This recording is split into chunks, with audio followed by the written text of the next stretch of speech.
มอบฮับตัวขาวโครงการพัฒนาชนบทเมืองซกเบาแขวงหัวพันสนับสนุนโดยน้ำดื่มหัวเสือในวันที่14 พฤศจิกายน 2025ที่เมืองซกเบาแขวงหัวพันได้มีการกวดกามอบฮับตัวขาวการก่อสร้างทางปูอย่าง2 สั้นแต่บ้านนาใหม่หาเทศบาลบ้านดานหังมีความยาว 1,003 เมตรก่อสร้างทางเบตงเสริมเหล็กเข้าโรงเรียนประถมบ้านดานหังมีความยาว 256 เมตรและก็สร้างขวน้ำหังมีความยาว 30 เมตรเมืองซกเบาแขวงหัวพันหน้าทางปูอย่างกว้าง 4.5 เมตรและ 5.5 เมตรก่อสร้างท่อ5 แห่งและเวียกโครงรางพื้นฐานขนาดน้อยประกอบมีห้องการโยธาธิการขนส่งเมืองซกเบาห้องการบ้านนาใหม่ห้องการบ้านดานหังและซ่อมแปลงโรงเรียนประถมบ้านนาคูนรวมมูลค่าทั้งหมด 315,47 ดอลลาร์สหรัฐฮับเหมาก่อสร้างโดยบริษัทภูเพียงก่อสร้างจำกัดผู้เดียวร่วมทุนกับบริษัทเซาเทิร์นสโตนสำรวจออกแบบ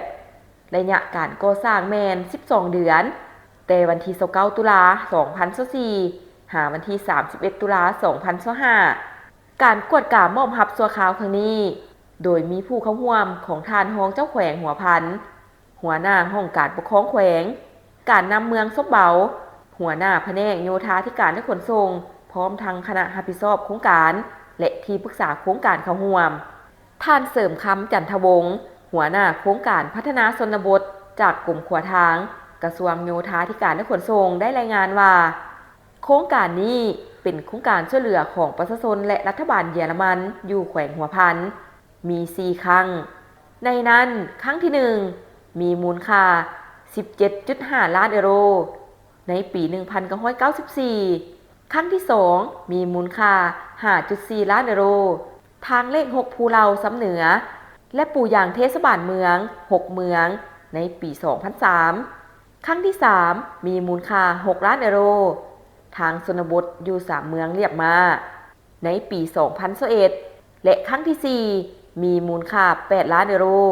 ทางชนบทอยู่เมืองหัวเมืองและเมืองแอดซกเบาและเสียงคอในปี 2023 นอกจากมีการก่อสร้างเส้นทางแล้วยังมีเวียกงานก่อสร้างโครงรางพื้นฐานขนาดน้อยได้แก่ก่อสร้างห้องการบ้านนาใหม่ก่อสร้างห้องการบ้านดานหังและการซ่อมแปลงโรงเรียนประถมบ้านนาคูน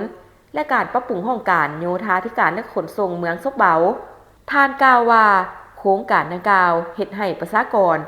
873 คนได้รับผลประโยชน์โดยกรุงซึ่งบรรดาบ้านที่ได้รับผลประโยชน์โดยกรุงมี5 หมู่บ้านคือบ้านนาใหม่บ้านดานหังบ้านนาคูนและบ้านตาดสำหรับมาตรฐานของทางชนบท